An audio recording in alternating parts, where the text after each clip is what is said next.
Welcome to Prepshed. Physics catalyst course में lectures upload हो रहे हैं। जैसे कि पहला 2 लेक्चर जैसे इलेक्ट्रोस्टैट्स और कैलोरीमेट्री अपलोड हो चुका है, उन 2 लेक्चर्स को भी देखिए। और आज हम लोग नया टॉपिक शुरू करने जा रहे हैं, हीट ट्रांसफ़र वाला। हीट ट्रांसफ़र 11th का टॉपिक है और एक एक सवाल आने का मतलब इससे काफ़ी हाई चांसेस बनता है।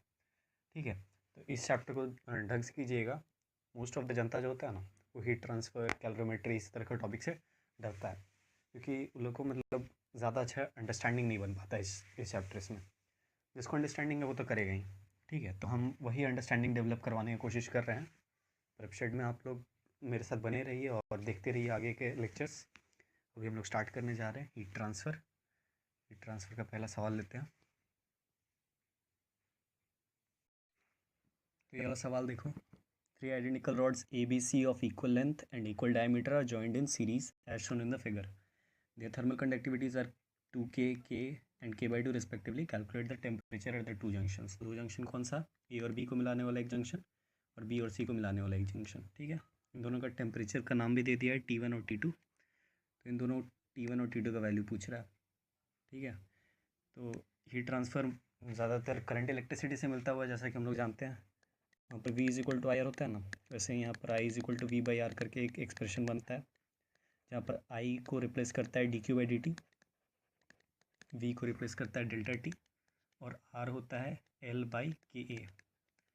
इसको ठीक से लगाओगे तो फिर dQ by dt is equal to K A delta T divided by L। ये याद होना चाहिए, बेसिक एक्सप्रेशन है और सबसे इम्पोर्टेंट एक्सप्रेशन है, ये याद होना चाहिए। ठीक है, तो जैसे कि यहाँ पर कह रहा है सीरीज़ में लगाया हुआ है तीनों, तो जैसे वहाँ पर सीरीज़ में अगर 3 रेजिस्टेंस रहता था तो करंट सेम रहता था, वैसे यहाँ पर भी करंट सेम होगा क्योंकि तीनों सीरीज़ में है, तो यहाँ पर भी करंट सेम होगा। सबसे पहले इन तीनों का इफेक्टिव रेजिस्टेंस निकालते हैं। एक तो कॉन्सेप्ट यही था, कॉन्सेप्ट कि आई सेम रहेगा थ्रू आउट, आई सेम रहेगा थ्रू आउट। तो आई का एक वैल्यू निकालना होगा हम लोग को और एक रेजिस्टेंस का काम पड़ेगा। इफेक्टिव रेजिस्टेंस कितना है? Effective resistance R effective is equal to R1 plus R2 plus R3 आने वाला है। R1 क्या होगा? R1 is equal to L by 2K into A का लिख रहे हैं, RA plus RB plus RC कर देते हैं।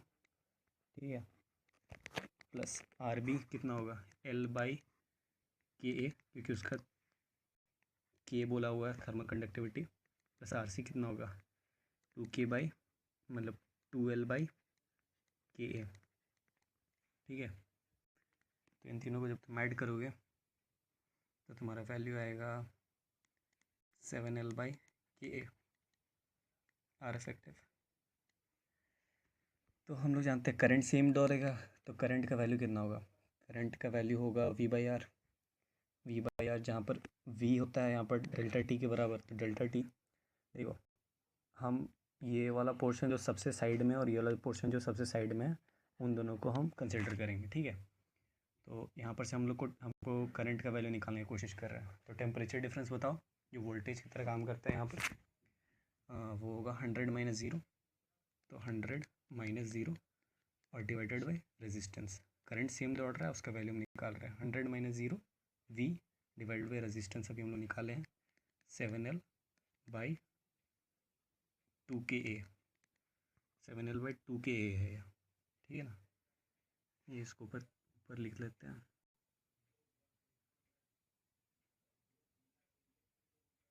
देखो 7L बाई 2KA ऊपर चला गया। ठीक है, यहाँ पर 2KA है। ठीक है, क्योंकि यहाँ पर LCM लोगे तो 2KA आ जाएगा ना। तो इतना आ गया तुम्हारा करंट का वैल्यू, इसको रखना है हम लोग को। स्क्रीन क्लियर करते हैं।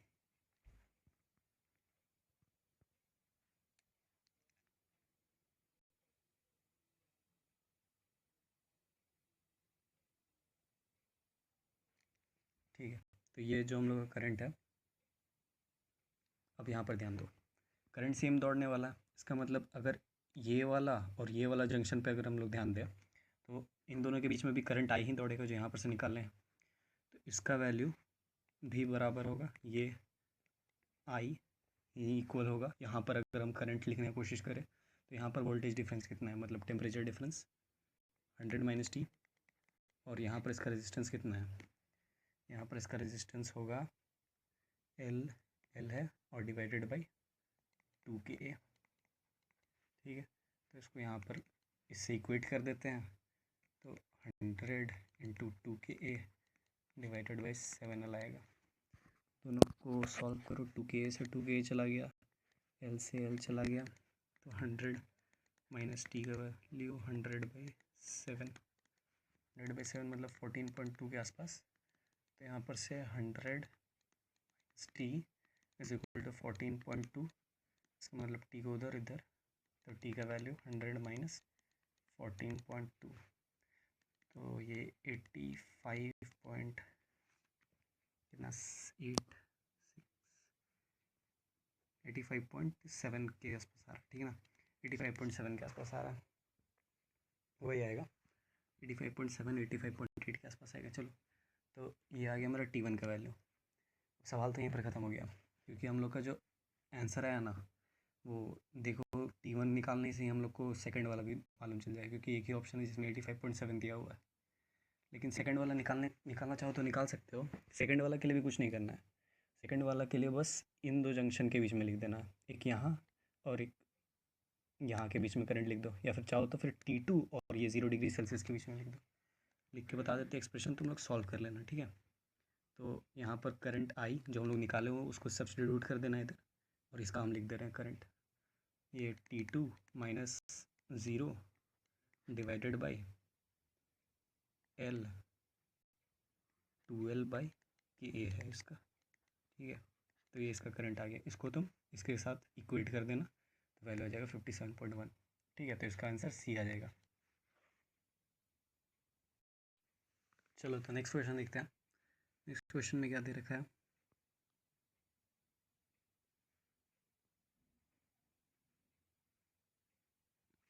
A slab consists of two parallel layers of copper and brass of same thickness and having thermal conductivity in the ratio 1:4. ठीक है, if the free face of the brass is at 100 degree Celsius and that of the copper is at 0 degree Celsius, the temperature of the interface बता दो। तो एक slab बनाना है, इस तरह का एक स्लैब है,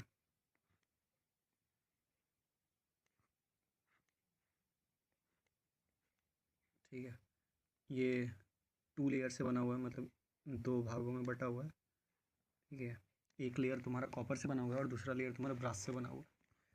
तो मान लो कि सामने वाला कॉपर से बना हुआ है और पीछे वाला ब्रास से बना हुआ है। ठीक है, तो ठीक है, इन दोनों का थर्मल कंडक्टिविटी का रेशियो दिया हुआ है, conductivity copper divide by conductivity brass 1:4 दिया हुआ है। ठीक है, ये हमारे पास पहला है, यूज़फुल इंफॉर्मेशन है, and the free face of the brass is at 100 degree Celsius.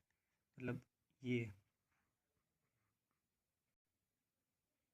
देखो, ये वाला जो फेस है ना, जो पीछे की तरफ चला गया, ये वाला फेस, इसमें मान लो कि 100 डिग्री सेल्सियस का ये आ रहा है, 100 डिग्री सेल्सियस पे मेंटेन्ड है ये, एंड डेट ऑफ कॉपर मतलब ये वाला फेस, ये 0 डिग्री सेल्सियस पे मेंटेन्ड है।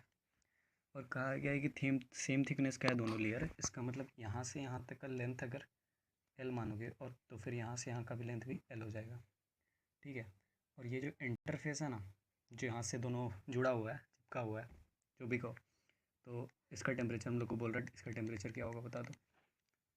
ठीक है, तो फिर इसमें भी सेम लॉजिक है, जो करंट इन यहाँ से यहाँ के बीच में होगा वही करंट सब जगह होगा। मतलब इस तरह से देखो, तो साइड व्यू मिलेगा, ये पिछला ही क्वेश्चन से रिलेटेड है। ठीक है, यहाँ पर कॉपर रखा हुआ है, यहाँ पर ब्रास रखा हुआ है, ये है तुम्हारा 0 डिग्री सेल्सियस पे, ये है तुम्हारा 100 डिग्री सेल्सियस पे। ठीक है, और इसका कंडक्टिविटी K1 है, इसका कंडक्टिविटी K2 है, उसी तरह का कुछ रिलेशन दिया हुआ है। तो हम लोग से इस जंक्शन पे टेम्परेचर क्या होगा वही फाइंड करने बोल रहे हैं, तो पिछला ही क्वेश्चन जैसा हो गया। तो इसमें भी हम लोग वही लॉजिक यूज़ करेंगे, आई फाइंड कर लेंगे, आई का वैल्यू कितना होगा, सबसे पहले इन दोनों का इफेक्टिव निकाल लें, या फिर चलो दूसरा मेथड से करते हैं इसको। पिछला वाला जो मेथड से किए थे वो एक तुम लोग अपने ध्यान में रखो, यहाँ पर दूसरा मेथड से करते हैं। पिछला हम लोग क्या किए थे, पहले आई निकाल लिए थे, फिर दोनों का एक एक करके इक्वेट कर दिए थे। इस मेथड में क्या करते हैं, इस मेथड में आई नहीं निकालते हैं, दोनों का अननोन के ही टर्म्स में इक्वेट करते हैं। जैसे यहाँ पर हम टी मान लिए टेम्परेचर, तो इसके और इसके बीच में करंट लिखने की कोशिश करते हैं। तो I is equal to delta V कितना है, यहाँ से जाएगा ना करंट, यहाँ से यहाँ, तो फिर T minus zero divided by L ही है, क्योंकि यहाँ पर माने हैं दोनों का सेम थिकनेस है एल, और ऊपर चला गया K of C U into cross section area, दोनों का सेम है, ठीक है। और यही करंट सेम है इसमें भी, ये 100 डिग्री सेल्सियस वाला और ये जंक्शन के बीच में भी करंट सेम ही होगा। अभी हम लोग टी और 0 डिग्री सेल्सियस के बीच में ये करंट निकालें, अब 100 डिग्री और टी के बीच में निकाल लेते हैं। तो यहाँ पर आएगा 100 माइनस टी और डिवाइडेड बाई एल ही होगा, और into A of brass into area, ठीक है।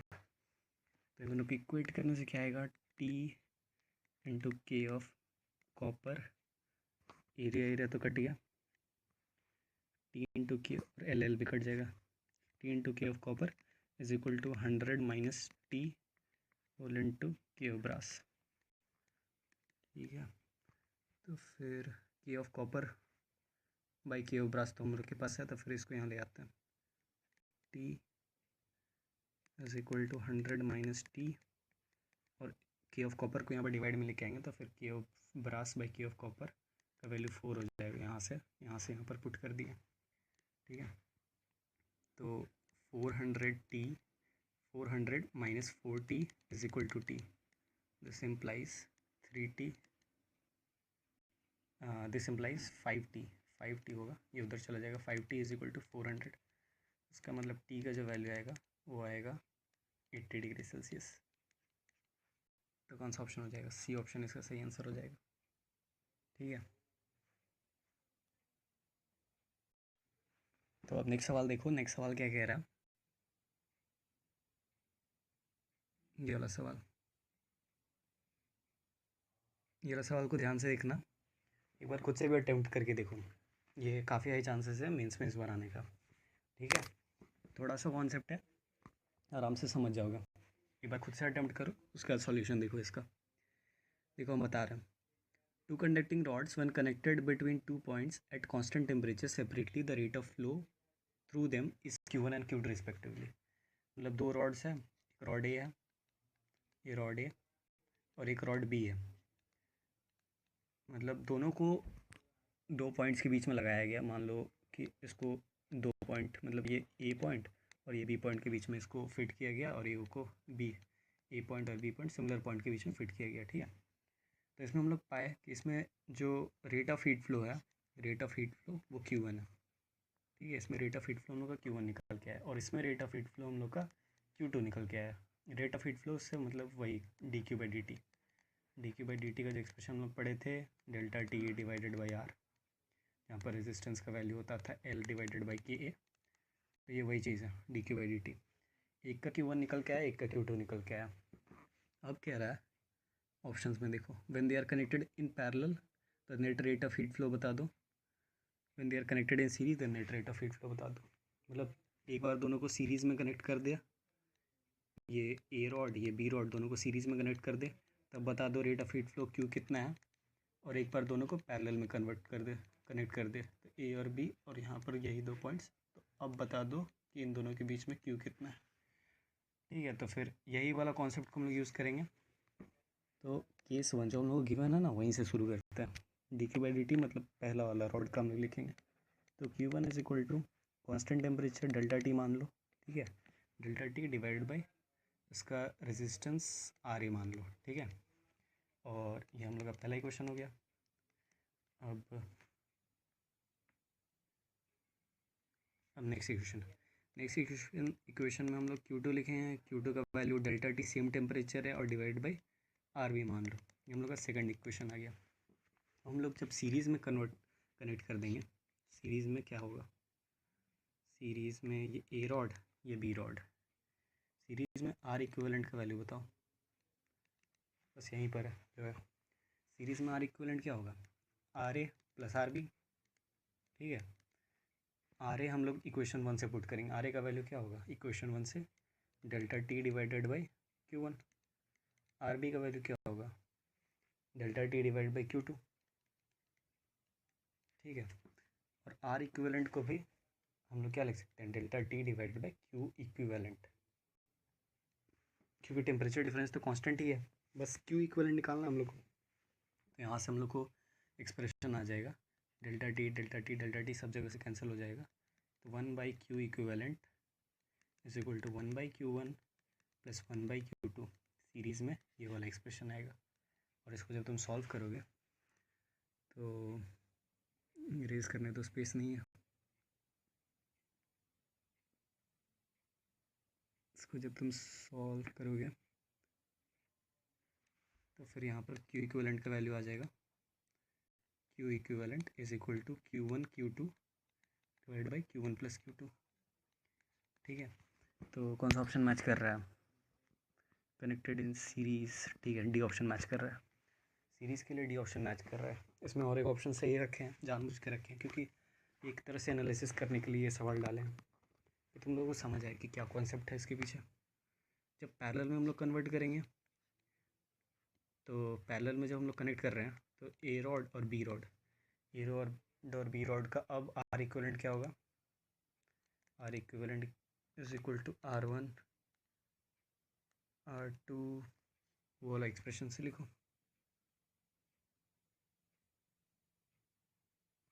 ठीक है, तो पैरेलल में हम लोग जानते हैं कि 1/R equivalent is equal to 1/R1 plus 1/R2। 1/R1 में क्या वैल्यू आएगा, 1/R1 मतलब कि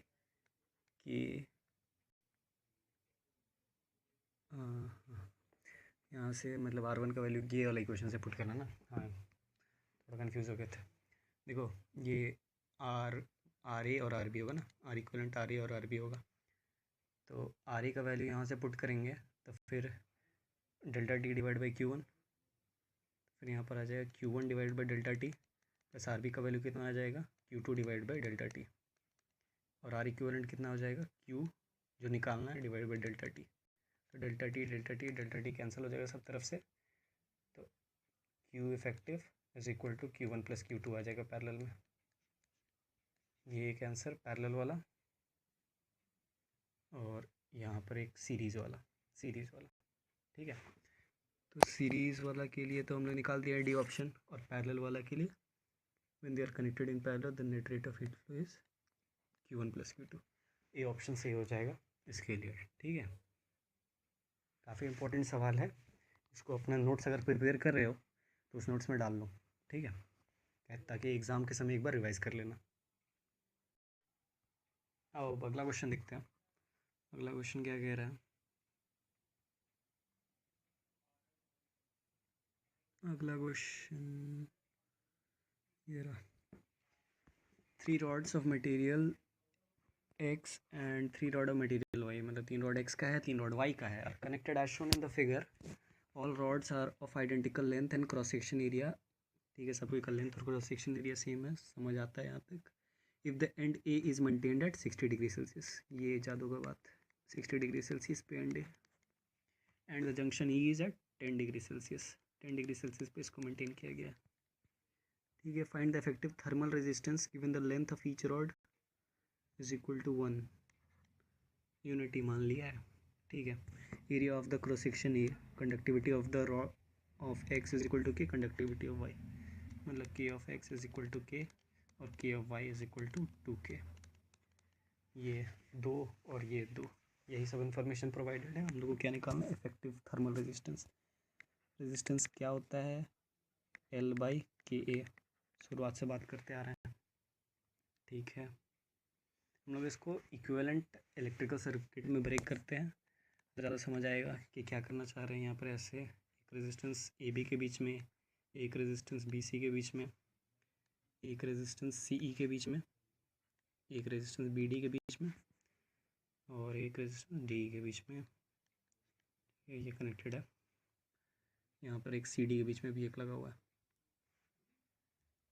चलो ठीक है, all rods of identical length and cross section area, देखो कितना अच्छा चीज़ बताया। तो ये वाला जो रेजिस्टेंस है इसको रेजिस्टेंस वाई मान लो, आर वाई, ठीक है। इसको आर एक्स मान लो, ये भी आर एक्स होगा क्योंकि देखो एक्स वाला रॉड लगा हुआ है यहाँ पर, एक्स वाला रॉड, और यहाँ पर आर वाई होगा क्योंकि यहाँ पर वाई वाला रॉड लगा हुआ है, तो आर वाई, और बीच वाला कुछ नहीं दिया है। ये भी तो एक रॉड है, इसका भी तो कुछ रेजिस्टेंस होगा, क्यों नहीं दिया है। तो वही बात है, जब हम लोग व्हीटस्टोन ब्रिज पढ़ रहे थे इलेक्ट्रिकल सर्किट में, तो हम लोग जानते थे कि ये वाई ये रेजिस्टेंस और ये वाई ये रेजिस्टेंस, ये आर एक्स है। इन दो का रेशियो अगर सेम आ जाता है तो बीच वाला से कोई करंट नहीं पास होता है, ठीक है। तो इफेक्टिव रेजिस्टेंस जब निकालने बोलेगा 60 डिग्री और एक 10 डिग्री सेल्सियस के बीच में, तो इसका कोई यूज़ नहीं आएगा। ये सीरीज़ में, ये सीरीज़ में, ये सीरीज़ में, और ये दोनों आपस में पैरेलल में, बस इतना सा सॉल्व करना है।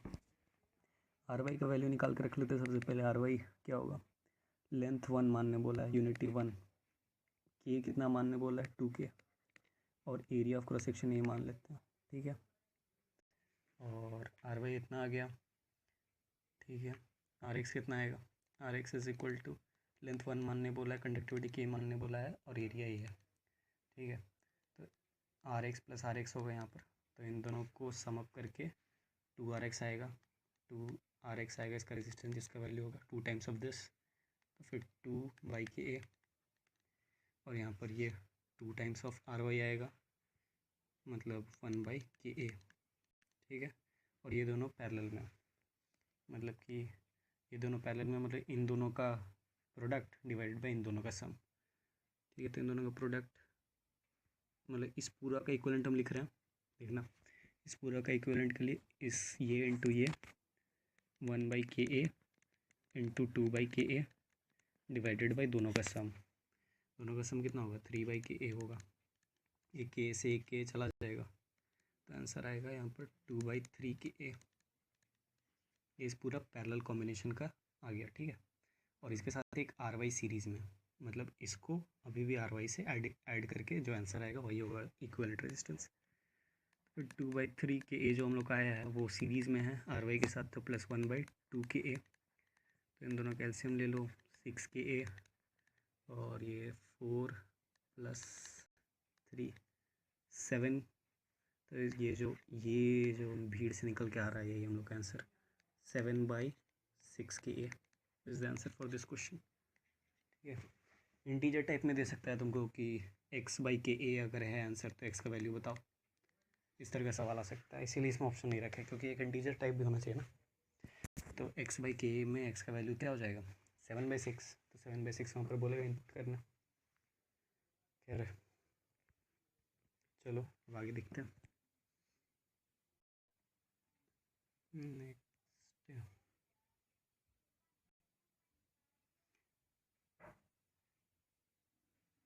ये देखो, the coefficient of thermal conductivity of copper, mercury and glass are respectively Km, Kc, Km and Kg, such that Kc is greater than Km is greater than Kg if the same quantity of heat is to flow per second per unit time, per second per unit area of each of the corresponding temperature gradient। अच्छा, ठीक है। देखो वही comma का वजह से ऐसा reading हुआ, ठीक से पढ़ो। If the same quantity of heat is to flow per second per unit area of each end है यहाँ पर corresponding temperature gradients are XC, XM and XG दिया हुआ है, ठीक है। तो सवाल क्या कह रहा है बताते हैं हम। 3 मटेरियल है, एक है कॉपर, एक है मर्क्यूरी, एक है ग्लास, उन तीनों का थर्मल कंडक्टिविटी दिया हुआ है Kc, Km और Kg, Kc, Km और Kg, ठीक है। जिसके बीच में रिलेशन है Kc is greater then Km is greater then Kg। तो हम लोग से कह रहा है कि टेम्परेचर ग्रेडियंट के बीच में रिलेशन बता दो कि कौन बड़ा कौन छोटा, ठीक है। सबसे पहले टेम्परेचर ग्रेडियंट होता क्या है, तो उसके लिए सबसे पहले एक्सप्रेशन में आओ। जब हम लोग पढ़े थे dQ/dt, जो हीट करंट होता है वो होता है KA dt/dx, और ये जो dt/dx वाला टर्म होता है इसी को कहते हैं हम लोग टेम्परेचर ग्रेडियंट। तो इसी के बीच में रिलेशन पूछ रहा है।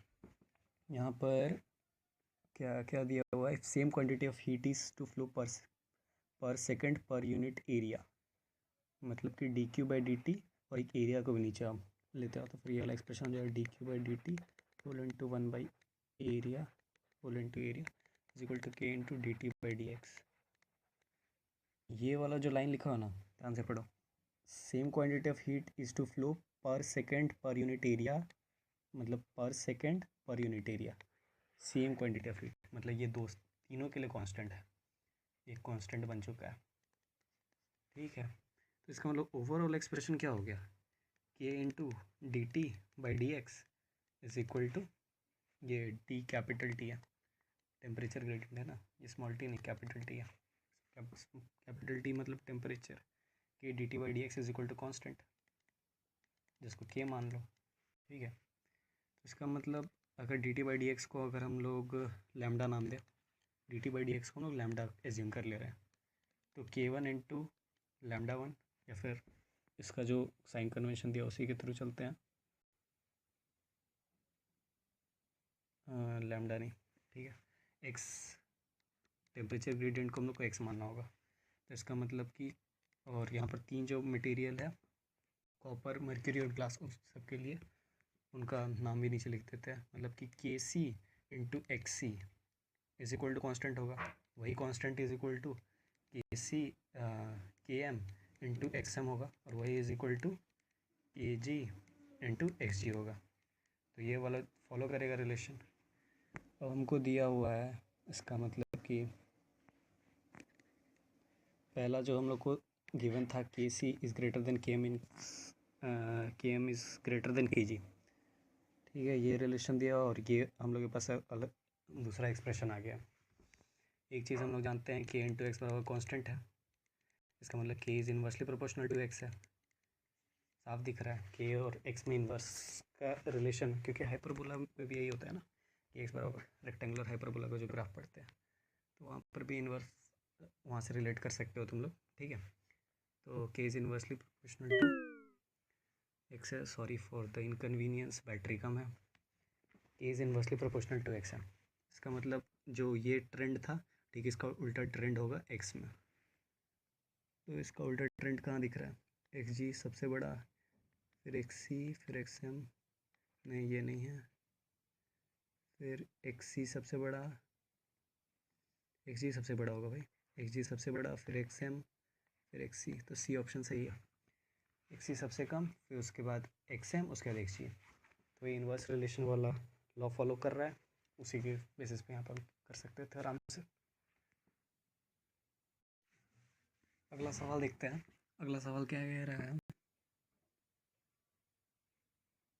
अगला सवाल देखो, न्यूटन लॉज ऑफ कूलिंग पे अगला सवाल, ठीक है। न्यूटन लॉज ऑफ कूलिंग क्या होता है, न्यूटन लॉज ऑफ कूलिंग में एक एक्सप्रेशन दिया था कि D theta by D T is equal to minus K times theta minus theta naught, यहाँ पर theta naught temperature of surrounding था, और ये थीटा बॉडी का टेम्परेचर था, या फिर एवरेज टेम्परेचर कह लो, ठीक है, और ये कांस्टेंट है, और इस कांस्टेंट, ये कांस्टेंट भी किसी कुछ चीज़ों से मिलकर बना हुआ रहता है, इसके बारे में आगे आने वाले वीडियोस में डिस्कस करेंगे, ठीक है ना। ये जो हम लोग का सीरीज़ चल रहा है कॉन्सेप्ट्स का ज्ञान, उसमें डिस्कस कर देंगे, ठीक ना।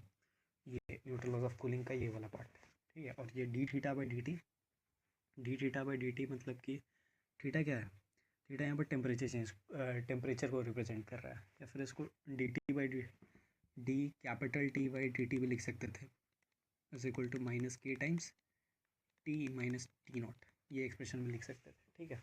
थोड़ा कन्फ्यूजन हो जाता है T capital T small T में, इसलिए नहीं लिखे वैसे। देखो सवाल क्या कह रहा है, वहाँ बढ़ते हैं सवाल। A body with an initial temperature T I, यहाँ पर भी टी के फॉर्म्स में दिया, मतलब यही वाला यूज़ करना होगा, is allowed to cool in surrounding which is at constant temperature of T naught. T naught is equal T naught is less than Ti, ठीक है। Assume that Newton laws of cooling is obeyed. Let Ki is equal to constant.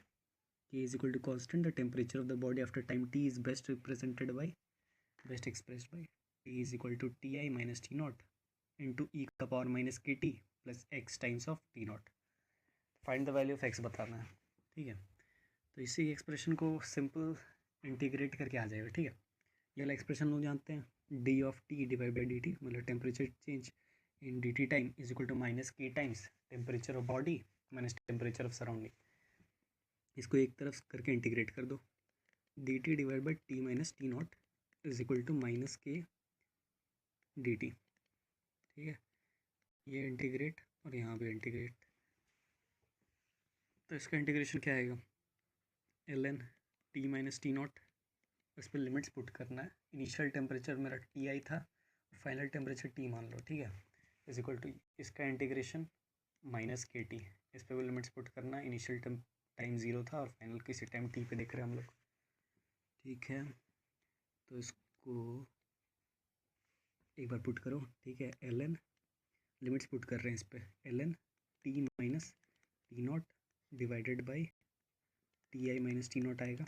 Upper limit put किया तो फिर ये minus L N में जो आएगा उसको डिवाइड मिलेगा, टी आई माइनस ये is equal to minus K T आएगा यहाँ पर, क्योंकि 0 पुट करने पर टी तो 0 हो जाएगा ना। तो ये इंटीग्रेट करके आया, अब इसको खाली इवैल्यूएट करना है। फिर टी माइनस टी नॉट, ये ई बेस है ना, तो ई बेस को उधर ले गया, तो ई का पावर माइनस के टी, और यहाँ पर T I minus T naught divide में था ही। तो अब इसको देखो, T minus T naught is equal to T I minus T naught times of E का पावर माइनस के टी, इसको उधर ले आता है। तो फिर यहाँ पर आ जाएगा T is equal to T naught plus T I minus T naught times of E का पावर माइनस के टी, ठीक है, आ गया। तो इसको मैच करके देखो कि एक्स का वैल्यू क्या आ रहा है, T I minus T naught into E का पावर माइनस के टी आया, T I minus T naught E का पावर माइनस के टी हमारा भी आया। इसको इसके साथ एडिशन में टी नॉट और यहाँ पर एक्स टी नॉट है, तो एक्स का वैल्यू 1 आ जाएगा, एक्स का वैल्यू 1 इज द आंसर। तो ये एक न्यूटन लॉज ऑफ कूलिंग पे क्वेश्चन हो गया। न्यूटन लॉज ऑफ कूलिंग का एक बेसिक एक्सप्रेशन ये वाला याद रखना। कभी कभी इसमें ऐसा वेरिएशन दे देता है कि कोई बॉडी है जो कि 30 डिग्री उसका टेम्परेचर घटा है, कुछ टाइम उसमें टी मेंशन कर देगा, फिर उसके बाद कहेगा कि उस और एक बॉडी का टाइम अगर टेम्परेचर 60 डिग्री घटना है तो फिर उसका टाइम बताओ, कुछ इस तरह का सवाल सब आता है, ठीक है। सारा इंफॉर्मेशन मतलब इसी एक्सप्रेशन में कोई एक को वेरिएबल कर देगा और बाकी आंसर पूछेगा तुमसे, ठीक है। बाकी जो कॉन्सेप्ट्स का ज्ञान वाला सीरीज़ है उसमें हम इसको एक बार डिटेल में एनालाइज करके बता देंगे आप लोग को, ठीक है। चलो नेक्स्ट क्वेश्चन देखते हैं। नेक्स्ट क्वेश्चन क्या कह रहा है, next question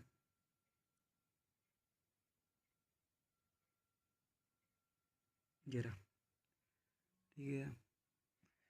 hot body obeying Newton laws of cooling, फिर से न्यूटन लॉस पे सवाल आया है, is cooling down from its peak value to 80 degree Celsius to an ambient temperature of 30 degree Celsius, मतलब टेम्परेचर ऑफ सराउंडिंग है, ठीक है। It takes 5 minutes in cooling down from 80 to 40 degree Celsius, मतलब 80 degree Celsius से 40 degree आने में उसको 5 minute लग रहा है। How much time will it take to cool down from 62 degree to 32 degree, ठीक है। 80 टू 40 मतलब 40 डिग्री गिर रहा है तो 5 मिनट लग रहा है, और 62 से 32 इसका कितना डिग्री गिर रहा है, 30 डिग्री गिर रहा है, 30 डिग्री गिर रहा है, तो टाइम बता दो। एक ट्रिक भी होता है जैसे तुम इन 4 में से एक ऑप्शन चूज़ कर सकते हो, लेकिन वो ट्रिक दूसरा वाला वीडियो में बताएंगे। अभी हम लोग जो जनरल मेथड है उसी पे जाते हैं। जैसे पिछला सवाल में हम लोग देखें कि temperature is equal to T naught plus T initial minus T naught into E का power minus K T. Newton laws of cooling से हम लोग यही मतलब लाए थे एक्सप्रेशन। अब ये एक्सप्रेशन मेरे दिमाग में क्यों आया, इसलिए आया क्योंकि देखो लॉग वॉग में वैल्यू दिया हुआ है, इसका मतलब ई को कहीं पर लॉग लेते होंगे तो फिर कहीं पर आता होगा वैल्यू।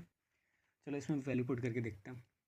फाइनल टेम्परेचर कितना है, 80 टू 40 जा रहा था, 40 is equal to T naught कितना है 30, जो टेम्परेचर है सराउंडिंग का, प्लस टी इनिशियल हम लोग का 80 माइनस टी नोट कितना है वही 30, होल इंटू ई का पावर -5k, टाइम 5 मिनट लिया ना। तो ये मेरे पास पहला इक्वेशन आ गया, इसको सॉल्व करके एक ही अननोन है 5k हो गई, 3 नहीं 5k होगा, उस तरह से k का वैल्यू निकालेंगे। तो ये इधर जाए तो 10 हो जाएगा, 10 इज इक्वल टू 50 ई का पावर -5k, तो ई का power 5k is equal to 5 आ रहा है। ठीक है, तो फिर दोनों तरफ लॉग ले लो ln, तो 5k is equal to ln 5 आ रहा है, तो k का वैल्यू ln 5/5 आ जाएगा। ln 5 का वैल्यू दिया होगा, दिया है, देखा 1.609 डिवाइडेड बाई 5, ये हम लोग का के का वैल्यू। इसको कैलकुलेट करो, तो जब कैलकुलेट करोगे तो फिर के का वैल्यू हम लोग के पास निकल के आता है, के का वैल्यू आता है, कैलकुलेट कर लेते हैं हम, आ रहा है 0.3218, ये हम लोग का के का वैल्यू है, ये हम लोग का के। अब हम लोग को सेम एक्सप्रेशन सेकंड वाले कंडीशन पे लगाना है।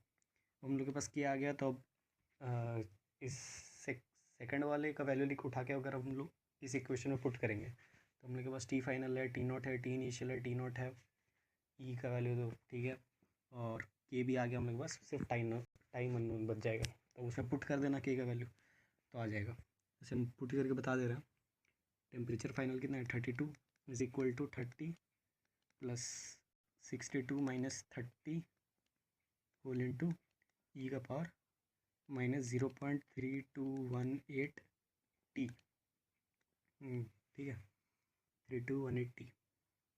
तो इसको जब तुम सॉल्व करेंगे उधर जाए तो 2 बचेगा, और यहाँ पर से 32 बचेगा, मतलब यहाँ पर 16 है, तो ये ऊपर -0.3218 माइनस नहीं, इसको इधर लेते आ रहा है, टी इज इक्वल टू 16 आएगा। ठीक है, अब जब देखोगे तो फिर दोनों तरफ लॉग ले लेते हैं, तो फिर यहाँ पर 0.3218 बचेगा, और यहाँ पर log 16 आएगा। तो यहाँ पर जैसे हम लोग की ln2 का वैल्यू दिया हुआ है ना, तो ln2 का वैल्यू के लिए इसको 2 का टर्म्स में कर देते हैं, तो फिर 4 log 2 हो जाएगा। ठीक है, तो फिर इसको सॉल्व कहाँ करें, ऊपर जगह ऊपर सॉल्व कर लेते हैं। तो ये टाइम इसके साथ मल्टीप्लाइड था, यहाँ पर टी है ना, यहाँ पर मल्टीप्लाइड था, तो यहाँ पर से टी का वैल्यू जो आएगा तुम्हारे पास वो आएगा 4 इंटू 0.693 डिवाइडेड बाई 0.3218, उसको जब कैलकुलेट करेंगे, एक सेकेंड रुक जाओ, कैलकुलेट करते हैं। इसका वैल्यू 8.61 मिनट्स आ रहा है। तो सेम अप्रोच था पिछला सवाल से, ये वाला एक्सप्रेशन हम लोग उठाए, ये वाला एक्सप्रेशन को दिमाग में रखना, क्योंकि अब न्यूटन लॉस ऑफ कूलिंग पे 2 सवाल इस तरह का आ चुका है, तो होप्सो के एग्ज़ाम में इस तरह का सवाल छोड़ के नहीं आओगे। तो this was a very good concept, और इसका डिटेल्ड वर्जन हम अपना जो कॉन्सेप्ट वाला वीडियोज़ है उसमें अपलोड करेंगे, वहाँ पर भी जाके देखो। अब अगला सवाल देखते हैं, अगला सवाल में क्या है। Next question, two bodies AB have thermal emissivity of इतना 0.01 and 0.81. The outer surfaces of the two bodies are same. The two bodies radiate energy at the same rate.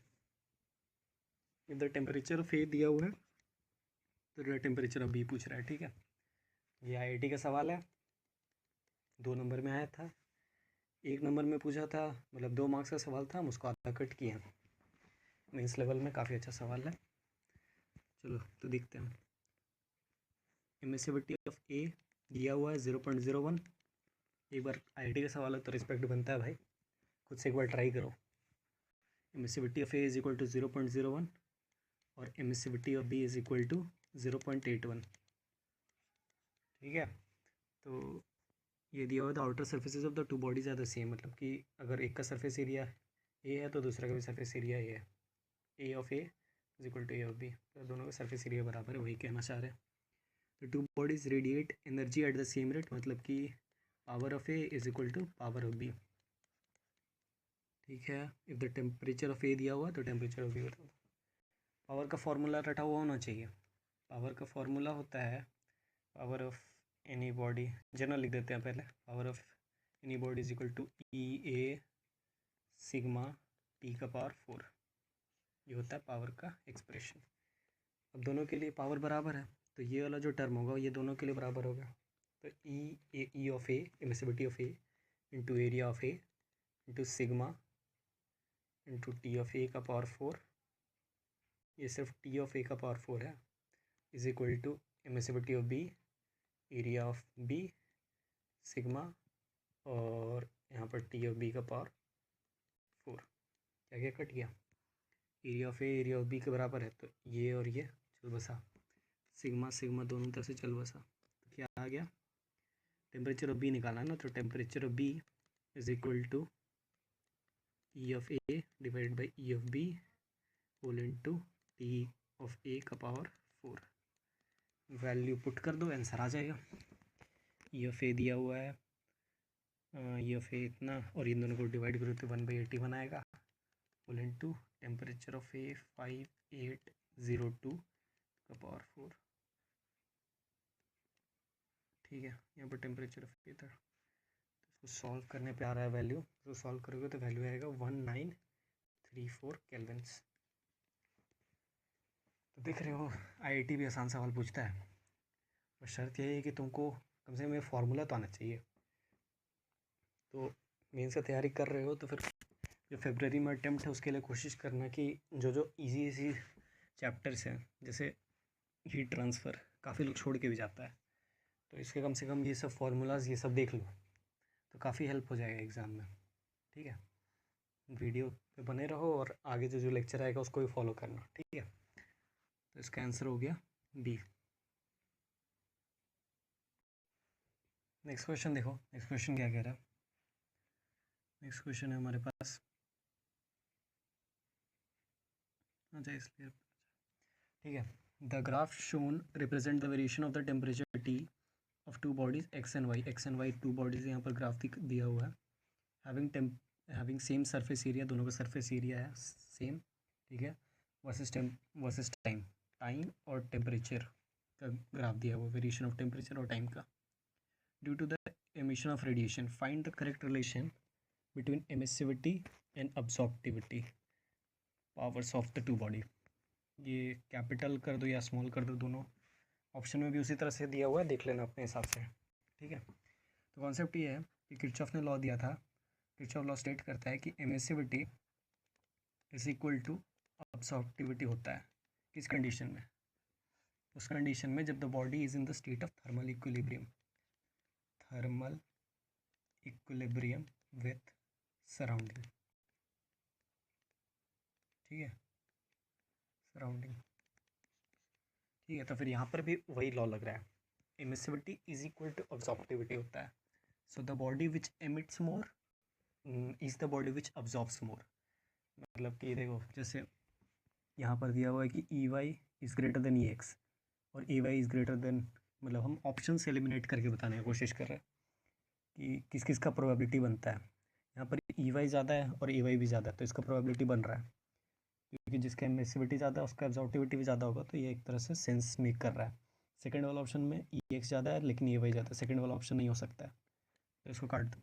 Third वाला ऑप्शन में EY ज़्यादा है और AX ज़्यादा है, fourth मतलब third वाला भी नहीं हो सकता, सेकंड नहीं हो सकता, थर्ड नहीं हो सकता, और फोर्थ में EX ज़्यादा है AX ज़्यादा है, तो फोर्थ भी हो सकता है, मतलब दो ऑप्शन छड़ेगा, दो बचे हुए। तो उसके लिए अब इस ग्राफ पे नज़र डालो। इस ग्राफ में तुम देखोगे जो ज़्यादा स्लोप किस ग्राफ का है, एक्स वाले ग्राफ का है, मतलब कि जैसे यहाँ पर अगर मान लो कि ये टेम्परेचर TA है और यहाँ पर टेम्परेचर TB है, तो इसके करस्पॉन्डिंग पॉइंट इस ग्राफ पे ये वाला पॉइंट, और इसके करस्पॉन्डिंग ये वाला पॉइंट, और यहाँ पर ये वाला पॉइंट, और यहाँ पर ये वाला पॉइंट। ये TA माइनस TB को अगर हम डेल्टा T नाम दें तो ये दोनों पे है। ठीक है, और इसके जो डायरेक्टली नीचे पॉइंट आ रहा है और इसके जो डायरेक्टली नीचे पॉइंट आ रहा है, ये जो टाइम डिफरेंस है इसको हम अगर T1 दें नाम, और यहाँ पर जो सेकंड वाई वाला ग्राफ में है, यहाँ से यहाँ, यहाँ से यहाँ, इसको T2 मान लेते हैं। ठीक है, तो रेट ऑफ कूलिंग किसका ज़्यादा है, मतलब delta T by delta small T, temperature का डिफरेंस डिवाइड बाई टाइम का ये, इसी को रेट ऑफ कूलिंग कहते हैं। किसका ज़्यादा आ रहा है, ग्राफ से देख के अच्छा तरह से पता चल रहा है कि एक्स का ज़्यादा है। डी टी अगर स्मॉल ले लेंगे, मतलब स्मॉल चेंज के लिए, जैसे ये तो ग्राफ में काफ़ी बड़ा दिखा दिया, लेकिन इसको जूम करके थोड़ा छोटा सा एलिमेंट लेंगे तो फिर D T by D T of x, बड़ा में अभी समझ आ रहा है, छोटा में देखोगे जूम करके तो अभी वही होगा, D T by D T of X is greater than D T by D T of Y. ये रिलेशन आ गया हम लोग के पास। इसका मतलब कि जो एक्स में टेम्परेचर डिफरेंस है वो जितना हो रहा है वो कम टाइम में हो रहा है, जब हम वाई में जाके देख रहे हैं तो उतना ही टेम्परेचर डिफरेंस ज़्यादा टाइम में हो रहा है। तो ऑब्वियसली एक्स का एमिसिविटी और अब्जॉर्प्टिविटी दोनों एक्स का ज़्यादा होगा। तो दो ऑप्शन तो हम लोग पहले ही छाट चुके थे, अब बची ऑप्शन ए और ऑप्शन डी। ऑप्शन डी में देखो एक्स का बात कर रहा है, option D is the correct answer. ठीक है, तो फिर ये भी एक इम्पॉर्टेंट कॉन्सेप्ट है, इसको भी ध्यान में रखना। अब एक सवाल देख लो, एक सवाल हम दिखाते हैं। ये सवाल हम नहीं सॉल्व कर रहे हैं, अगला जो मेरा वीडियो आएगा वो कॉन्सेप्ट्स का ज्ञान वाला, उसमें इसके पीछे का कॉन्सेप्ट हम बताएंगे। ठीक है, और इससे रिलेटेड मतलब जो भी एक दो सवाल और तुम लोग को करवाएंगे, तो वो वाला वीडियो ज़रूर देखना। ये वाला सवाल एक बार देख लेना तुम लोग, ये हम as a practice, as a homework तुम लोग को दे रहे हैं। ठीक है, तो इस वीडियो में इतना ही। आगे आने वाले वीडियोस के लिए बने रहो वेबसाइट पे, and do like, share, comment and subscribe the video. मिलते हैं अगले वीडियो में, बाय।